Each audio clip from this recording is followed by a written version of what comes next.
usta chaqirishga, remont qilishga, uni qayerdan topay, mebelni, texnikani qayerdan topay deb yurgan erinchoq mijozlarimiz uchun tayyorgina kirib yashaydigan uy topdim. Hozir men sizlarga doskональный obzor qilib beraman.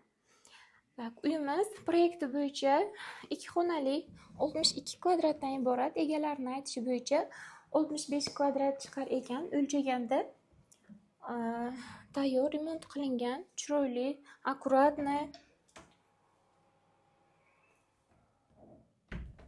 ranglardan tortib mebellarigacha, eshikdan kirishi bilan o'ng qo'lda bitta xona, chap qo'lda bitta xona, ikki taraflama skvoznoy deydi. Endi bunaqa proyektlarni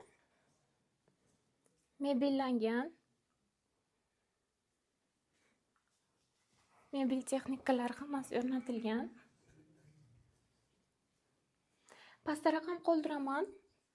Agar uyimiz sizga qiziq bo'lsa, telefon qiling, xudo xohlasa kelib barakasini olib ketamiz. Hammalaringizga rahmat.